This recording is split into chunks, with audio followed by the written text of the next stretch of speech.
And so finally, we will now go and end things off with AniMat's Pick of the Week. And for this week, I'm going to be honest, there really hasn't been a lot of big animation news that has been going on, so I decided I might as well go ahead and actually discuss a little story that I've wanted to do for a little while now, and I wanted to go and do a bit more research into it to fully understand what this is all about. And what I'm talking, of course, is actually going to be regarding a popular meme in which, as I am doing this right now, as I'm recording this, that it's actually pretty big and pretty popular. And by the way, don't worry guys, no. I'm not talking about the Ugandan knuckles. That thing, I wouldn't be surprised if there's a lot of people by now that are pretty annoyed by it and are just waiting for it to be over. Don't worry, I completely understand. I'll take the queen and I could show her the way myself. But honestly, yeah, I do agree. That meme has got to go. Just let Gregzilla have his Knuckles back, and we could just go back to the good old days when that Knuckles is just known to be a cute, chubby little singer. But no, what I'm actually talking about is actually a meme that is based on an old cartoon in which you might actually be familiar with this. This is actually a meme in which you would go and see this old cartoon, and just imagine this, where you see the three bears, like from Goldilocks and the Three Bears, they would come back and they would notice that in their bowl, something is not right.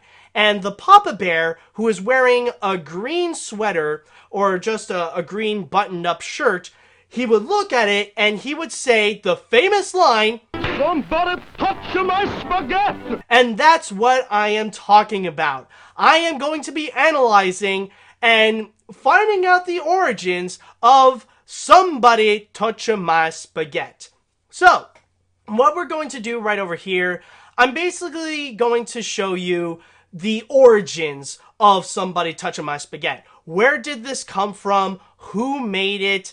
And we're pretty much answering the big questions that we all want to know. Who is the individual that did dare to go and touch this bear's spaghetti? So let's go ahead and figure all this out, shall we? So where this all came from is actually based on a 1939 cartoon known as The Three Bears. And let me just tell you guys a little bit of what this cartoon is all about. Now, of course, as you can imagine, this is a loose adaptation of Goldilocks and the Three Bears. In fact, it's a little bit more of a parody in a way.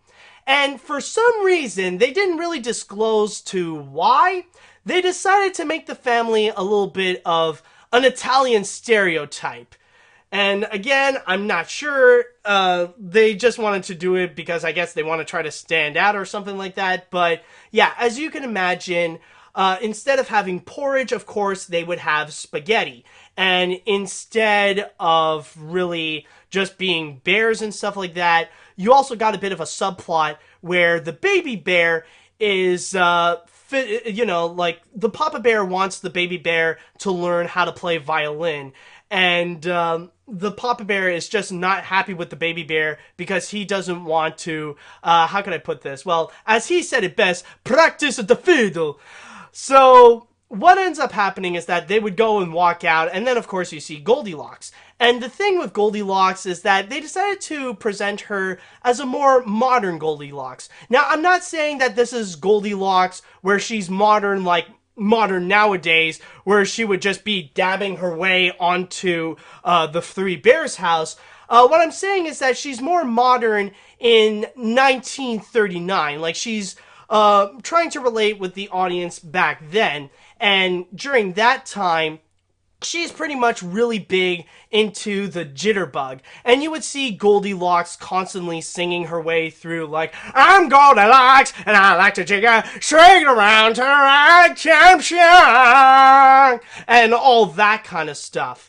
But then, like, you got that little narrative going along, but then, in the second half of the cartoon, you would then go and see this hunter who is the villain of the cartoon, and he would try to go and hunt for the Three Bears. So it's up to Goldilocks to go and save the Three Bears. Now, if I can make a quick little review of it, yeah, honestly, I can definitely see where some of the craziness that people absolutely love, like, that's fully in there. Like, there's a lot of memorable quotes that are hilariously dumb as somebody touching my spaghetti. And the funny thing with the Papa Bear, like, since he is known to be, like, this angry father figure, like, kind of his trademark thing, I suppose, like, he does this several times, is like whenever there's something that's not going his way, he would just go ahead and slap his forehead and just go, try to do something like that. Oh wow, I actually did it well. Honestly, I tried practicing that and I didn't really hit my mark, but finally I actually did it, and I got it on tape too. No, but yeah, there are a lot of crazy memorable moments that if you love somebody touching my spaghetti, you go and watch the full cartoon, and I'm sure you'll come out with 5 things at least that you would feel that are equally as meme worthy as somebody touching my spaghetti. Like, there's this one that I find to be highly underrated, and it's actually from the Mama Bear, where she would be arguing with the Papa Bear on how he is treating his son, and there, like, the way that she would end it off, she would be holding his mouth and just go, "Shut your face!" Honestly, I find that hilarious, and I don't know why that's not a meme, where people would actually be using that as a way to just close off an argument. If you had enough with someone else's crap, like if you're a YouTuber like me and you see somebody who's being angry and saying stupid crap in the comments section, all you just want to do is just grab their mouth and go, "Shut to your face!" and just go from there. Like, honestly, there's a lot of pretty memorable moments, but I will say, overall, though, this is a pretty mediocre cartoon, to be very honest, because the only parts that are actually really worth watching is actually just the first 4 minutes. And then once the hunter comes in, it just becomes your a typical satire cartoon that's just trying to make a parody off of a fairy tale. This is something that that a few years later, Tex Avery would come in and he would master that craft. Plus the fact that the quality of the animation, it's honestly not that great. You could tell that the budget is not really there, or maybe they don't have animators that are really as talented as the ones that would work on Looney Tunes or Disney or stuff like that. So overall, this is a pretty mediocre cartoon, but yeah, the first 4 minutes, I would say, definitely worth it. Please go check that out. But again, you might be wondering, so if that's the case, who's the one that actually made the Three Bears? Who actually made Somebody Touching My Spaghetti? Well, that is actually, interestingly enough, from a company called Toons. And this is actually the go-to cartoon studio from 20th Century Fox. And honestly, it's actually pretty interesting regarding Toons, because when you look back onto all the different cartoons that they had in the golden age of cartoons, like back in the 30s and 40s, of course there are a lot of memorable ones, and just like how we're doing this year, or like how we're doing it nowadays, they actually do sort it out by the companies that they come from. Of course, the masters of them all are Warner Brothers with the Looney Tunes and Merry Melodies, and then of course you also got Disney, where they got Mickey Mouse and the Silly Symphonies, and then you also got other studios that put in their contribution as well, including Universal with the Walter Lantz cartoons with Woody Woodpecker, Chilly Willy, and Andy Panda, and then of course you got Paramount, where they got Max Fleischer, and that's when they would go and work with, I'm trying to think, like they would have cartoons like Betty Boop, Superman, and Popeye. But Toons, however, honestly, they don't really have the quality written-wise and animation-wise as, like, some of the ones that I have mentioned.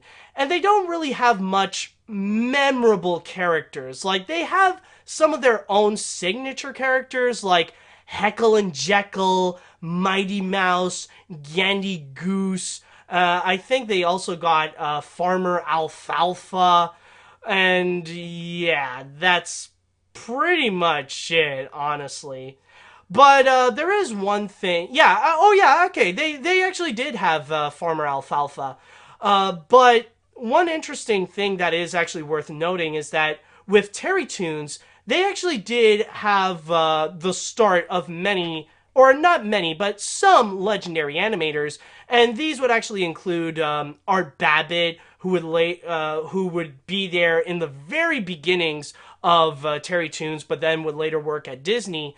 And then, of course, there is also Ralph Bakshi, who actually had his start in Terry Toons, working into projects just like Mighty Mouse.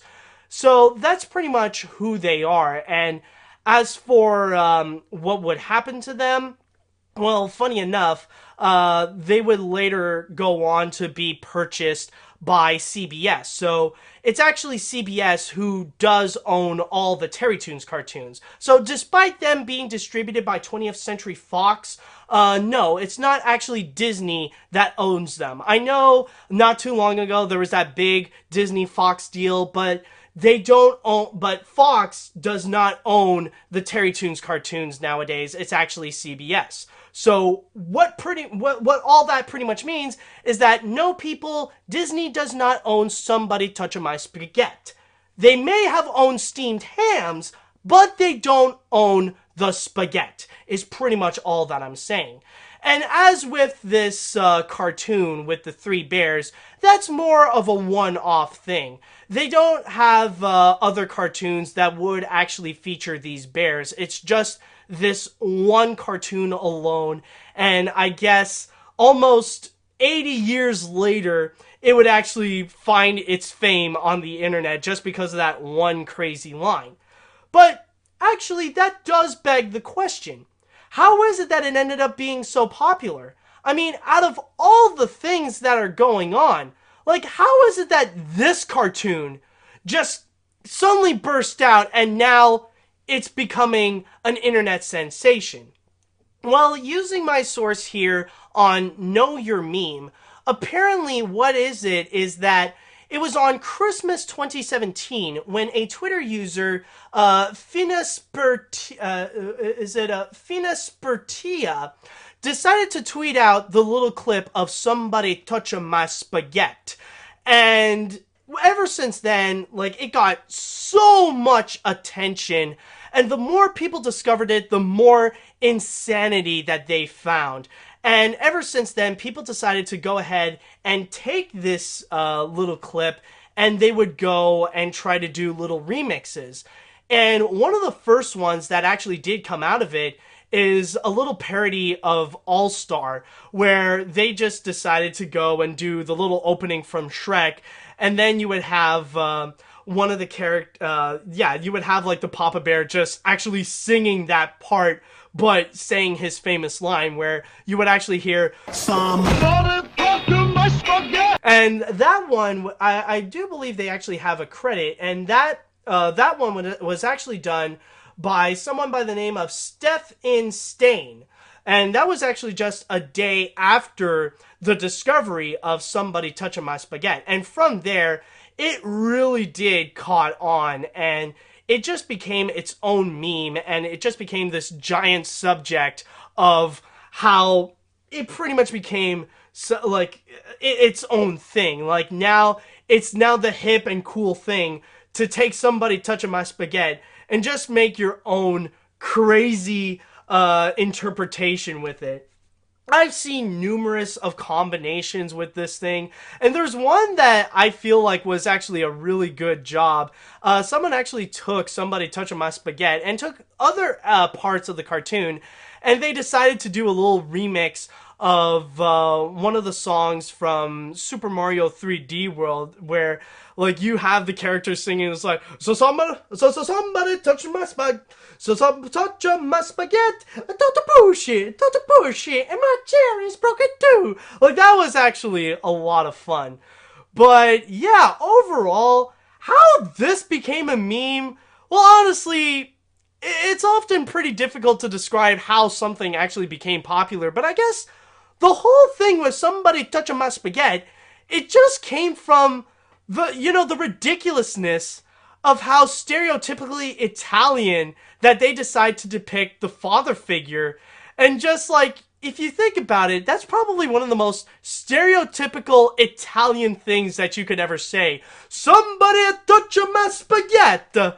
Like, you just see that sign of anger, and yeah, like, it would have to be this major like a stereotypical Italian that would be so mad about somebody touching their spaghetti. And honestly, it's kind of crazy, but then again, like, it is mostly harmless in a sense. It's not like it's not, it wouldn't be interpreted in a way that would seem like massively offensive in the veins of like Ugandan knuckles. And it's not like going out of its way to make it like annoying, or it's not affecting people's lives in a way where like somebody touching my spaghetti has gone to the point of complete insanity on the internet. But yeah, I guess it was just this one crazy thing that happened and it completely blew up, you know? It's just like the whole B-movie meme where pretty much people decided to go completely crazy over this one random DreamWorks animation movie. And I guess now this little Toons cartoon decided to get the spotlight. And honestly, at this point, it really did officially become the most popular Toons cartoon, maybe more so than anything that would feature like Heckle and Jekyll or Mighty Mouse. And it's kind of funny in a way, but yeah, I guess these things happen. So yeah, I hope you guys are enjoying Somebody Touching My Spaghetti. So I honestly don't know what else to say, but yeah, this is a pretty crazy thing that's been going on. I don't know how long this is going to last. I don't know if this is really going to be a massive trend that will last for a long time in 2018, but I guess we will remember this cartoon for a long time.